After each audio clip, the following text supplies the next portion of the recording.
I had some really great teachers. To me, it always goes back to my teachers. And so with that, we can talk about my dean at the North Carolina School of the Arts, the late Gerald Friedman. And he said to us very early on in our training, probably orientation. So at the time, I'm 19 years old, right out of Texas. And he said, I'm not training you, for the stage. I'm training you to act. And you should be able to act in a black box, be able to do stand-up comedy, poetry, the stage as well, film, television, all of it. And that to me kind of opened my mind up.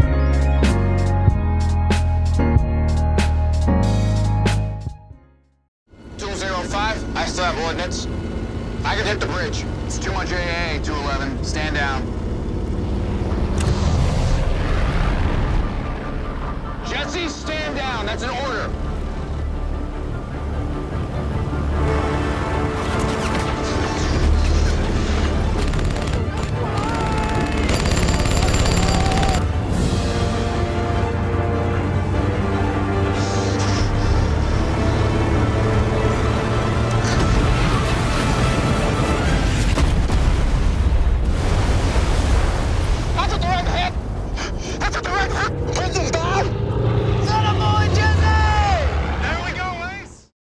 Welcome to the Actor's Side today. Well, I first discovered him, it seems longer ago, but it was like 5 years ago, I believe, The Last Black Man in San Francisco. And I go, who is this? What an amazing performance.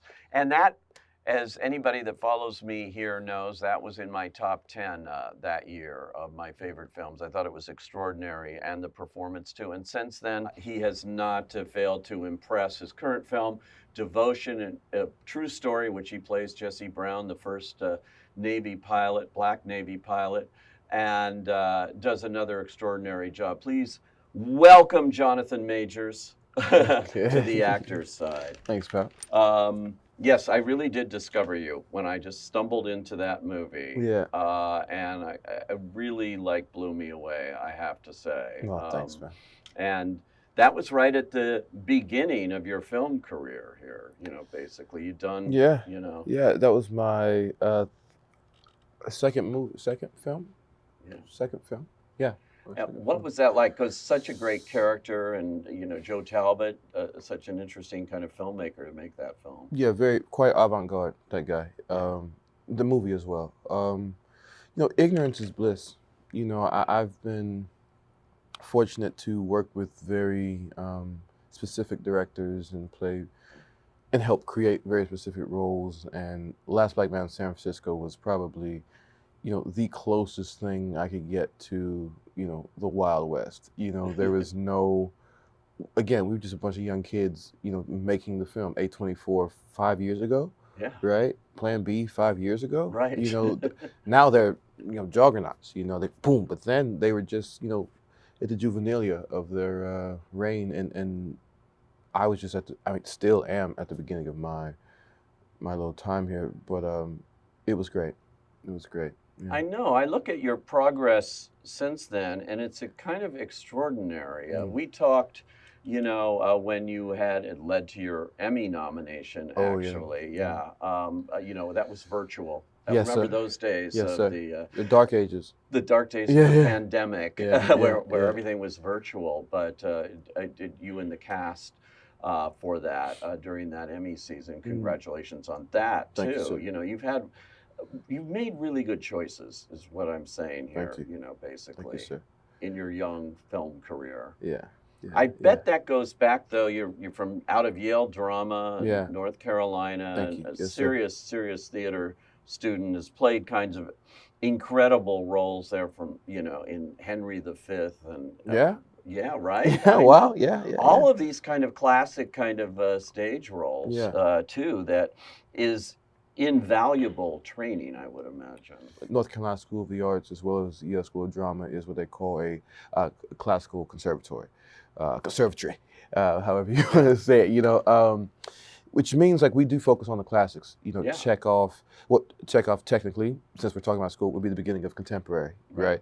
But Shakespeare to Chekhov, the Greeks, Sophocles, you know, to Chekhov, then Chekhov, August Wilson, etc., etc. Um, and I for whatever reason, I was drawn to North Carolina School of the Arts, and then from there matriculated into Yale School of Drama, where I did get to, you know, dip my toe into, not even dip my toe, submerge myself into all these different worlds and all these different characters and all these different dialects and accents and social classes, playing kings one day, as you mentioned, from Henry V, and then playing members of the proletariat.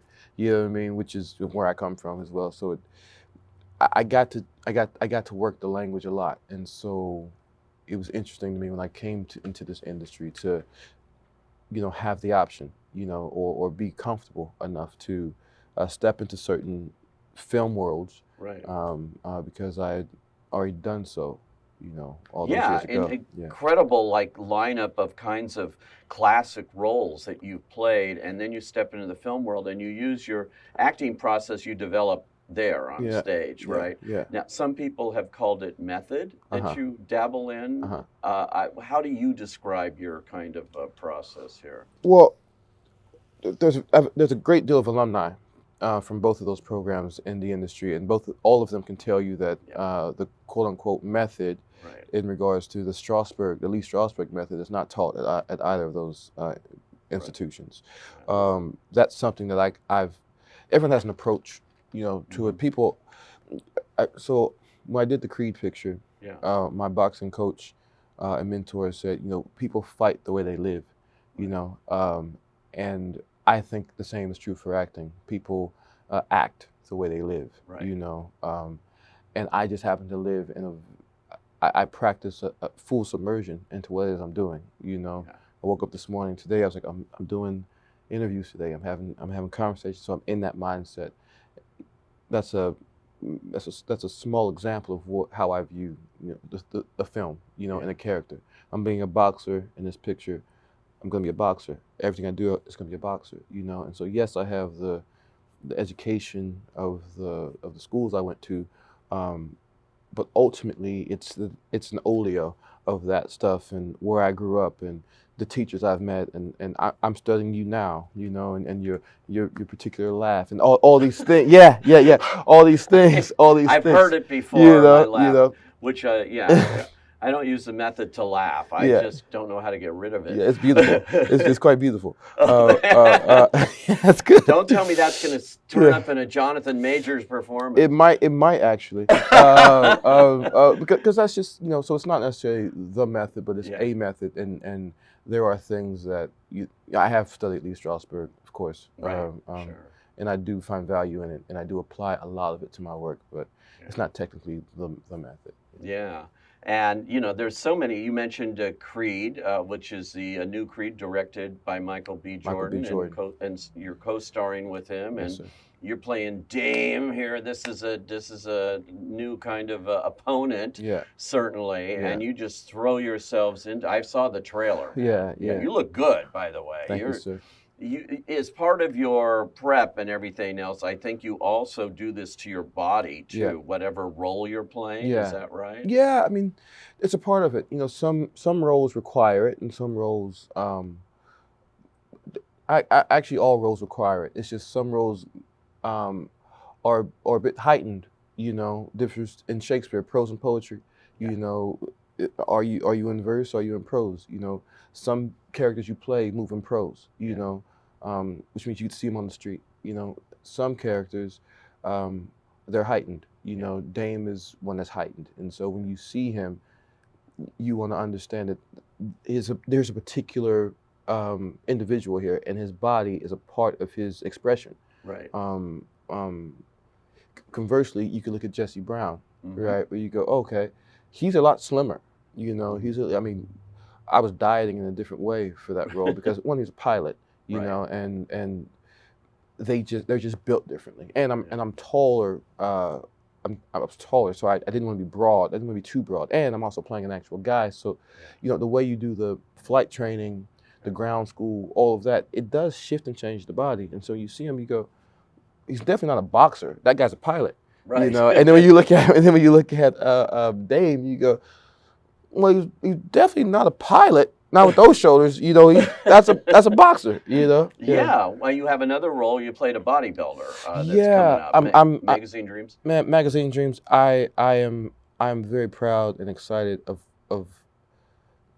everything that I've done thus far. Magazine Dreams is the first picture that I've produced under my production company, Tall Street, and to this day, there's probably all roads were leading to Killian Maddox, Right. which is the character I was playing, who was actually a bodybuilder, and so from shooting Quantumania, Ant-Man. Weeks prior to that, I was training, you know, knowing, and I had the rare blessing of knowing what I was shooting, and they were locked in. The dates were locked in, so I knew I was going to go from Kang to Damien to Killian, and so all the work, 18 months of knowing that I'm ultimately going to land in this guy, you know. Yeah. So yeah, and that's a very good example where you go, that's a bodybuilder. That's something you can't fake. Right. You know, like that's a bodybuilder, and one shouldn't. You know. So you're lifting for real on film. Yeah, that's a big thing for me. These are not fake, you know, weights and things that you're just like, you know. No, I mean, it's real. It's real. I mean, the best thing about acting is, well, we can just go back to North Carolina School of the Arts, where Gerald would say to us all the time, do the doing. Do the doing. And a lot of times you won't get busted. When you do that, you're telling the truth. You know, the cameras will get that, and that's it. That's all you have to do, you know. And so, yeah, it was strenuous, but yeah, we're lifting that weight, you know.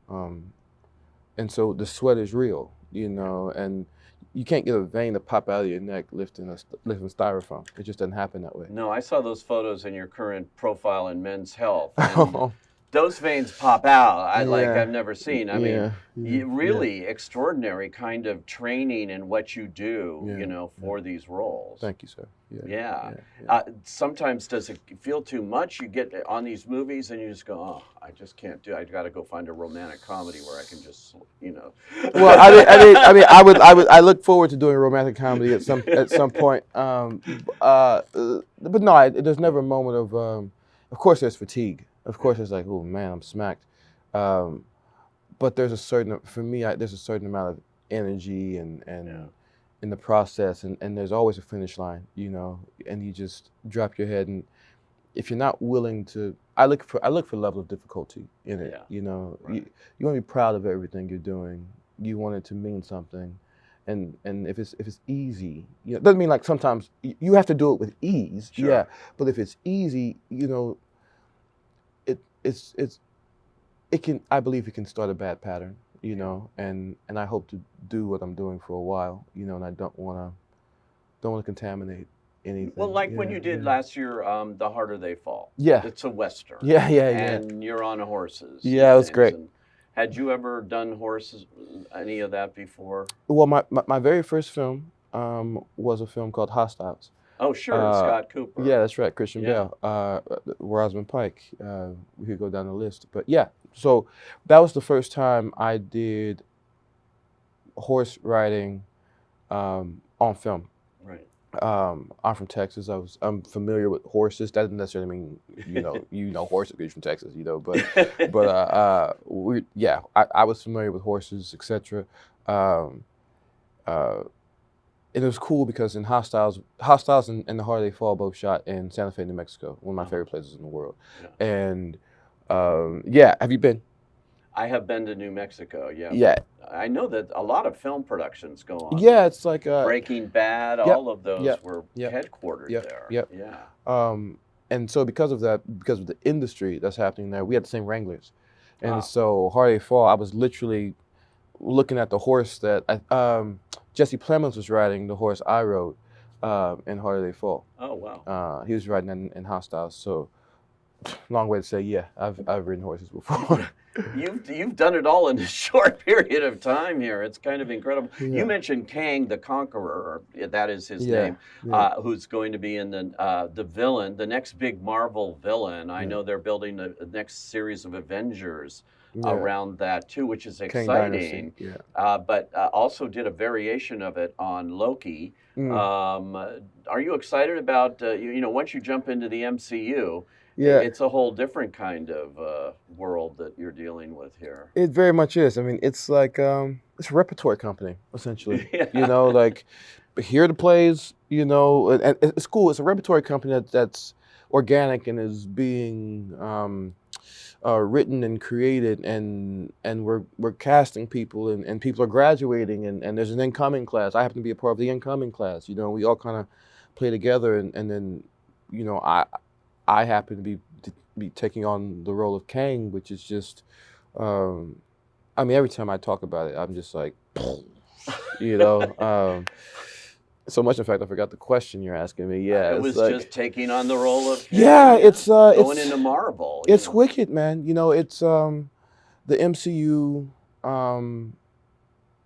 represents a certain part of our industry. You Right. know, as does everything. HBO, Netflix. Well, I mean, like there are quadrants of entertainment. You know, and all of them blend and run together. But the MCU is a cultural phenomenon, essentially, and to be a part of that. You know, thinking back when I was in Texas, you know, on a farm, you know, hanging out with my chickens, you know what I mean? I couldn't have imagined, you know, I couldn't have imagined to be a part of it, let alone being a quote unquote big bad. You know, Yeah. it's humbling and very, very, very exciting.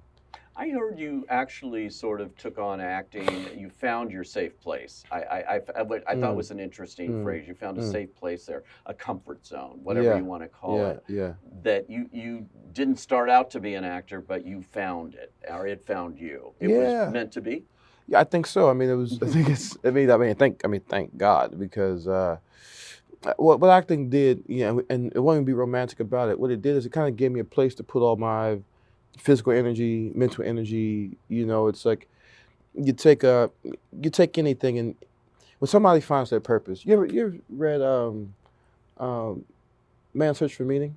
Oh, right. Yeah. Yeah. That at a young age, you know, I feel like I found it. You know what I mean? And I go, oh, this makes me get up in the morning. This makes me happy. It gives me pleasure. You know, and I may not be good at it, right? I mean, trust me, when you start working on an accent, you suck at it. You know what I mean? Like you're actually awful at it. You know, but it gives pleasure. You know, and where I was at and how I was feeling for. I mean, just pretty much just regular old teenage blues that I was going through. You know. But because of the my social status growing up, and the town I was in, and being a young black boy, you know, that darkness could have kept me in the dark, you know, and could have devoured me, as it does, as it can, you know, to marginalized folks who don't, you know, have opportunity. And acting gave me opportunity, you know, and. I mean, yeah, I'm just, yeah. It's amazing. And now the ones you mentioned, you know, Kang, Ant-Man, the next Ant-Man, the Creed 3, Magazine Dreams, that's all 2023. And you're going to have a hell of a year next year, but you're going to have a hell of an end of 2022 here, I think, with Devotion. And playing Jesse, and finally seeing his story come to the screen. And let's give props to Glenn Powell, who discovered it and got it going and convinced you to be in it too with him and share that kind of, it's a very touching story between the two of them. Yeah, Jesse Brown and Tom Hudner, it's a friendship that transcends time.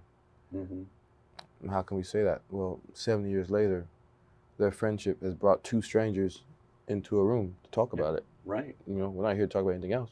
No. You know, we're talking about Jesse Brown, you know. There we go. And Devotion and that energy, that electricity between them, you know, is something that Glenn and I mean, Glenn was wise enough to feel and to seek out and to get the book rights and then to enlist this group of producers and actors and creators around him to make this story.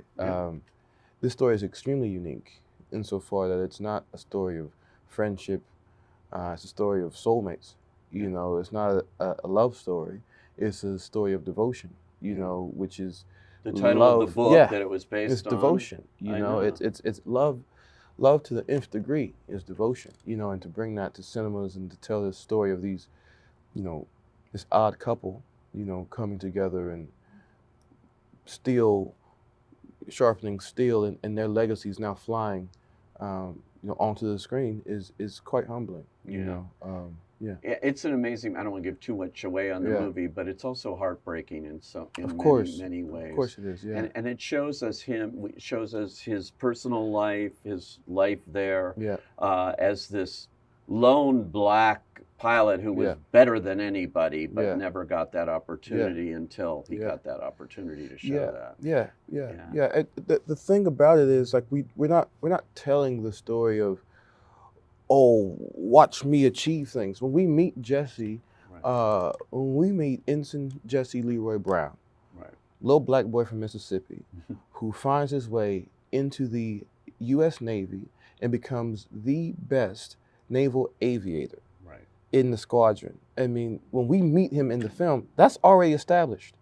That's already established. Yeah. The new thing that comes into the film is Tom. Mm-hmm. He joins the VF-32s, Right. right? We're already there. Right. We're already there. Jesse's already Jesse. You know what I mean? Exactly. Yeah, and what we're watching is the maintenance of excellence, Yeah. which again breaks the trope. You're not trying to prove anything. No. He is the best. Yeah. So much, in fact, that Life magazine comes, right, to talk to him about it. Yeah. You know? And I'll tell you, Yeah. one of my favorite scenes in the movie Yeah. is Elizabeth Taylor. Elizabeth Taylor. Yeah. At the Cannes Yeah. Film Festival, Yeah, where yeah, these guys get, some time off, and they Yeah. go, and no one can believe that you have forged a relationship with Elizabeth Taylor. That's right. And she's invited you and them to come to, this Right. very exclusive party. Right. Yeah. And then this young, on top of that, then this young man comes in with all his guys Right. in their dress whites, looking Right. like $2 million. You know, Yeah. they won't let him in. I know. Yeah. He wows them with French, Yeah. fluent French. He was fluent in French. That was unbelievable. He's too. unbelievable. That was amazing, Yeah. that whole thing. Yeah. Yeah. And playing Yeah. that too. And you were very convincing there with your French. So. Oh, I speak a bit. Yeah. I had some practice. Yeah. And the flying too. I know Glenn Powell, who's also obviously in Top Gun Maverick, which came along Yeah. after he developed, started developing That's right. this. That's right. This one was actually their first for him. Yeah. Yeah. And he now has a pilot's license. Has this inspired you too, with all the training that you went through for it? I have 27 hours, and so I owe a bit more. Okay. But it's not even on the bucket list. It's on the list. Wow. I think as soon as we finish this little stint, I'll take some me time and try to get that done. I think I got as they say, I've been bit by the bug. So I'll the give flying. it a go. Yeah, that's something that, once you get into a movie and you do it, you might as well keep going on with it. That's the gift of the job. If you allow it to be. Yeah. When you commit to it, you can really see if you like it or not. Right, if exactly. it's for you or not. Yeah. We're not going to see you as a boxer anytime soon, or a bodybuilder. In real life. In real life. I don't know, man. If all this shit goes sideways, I got some options. So maybe a pilot. Might be a cowboy. Maybe a cowboy. Yeah, maybe a There's still cowboy. time. Maybe a cowboy. Yeah.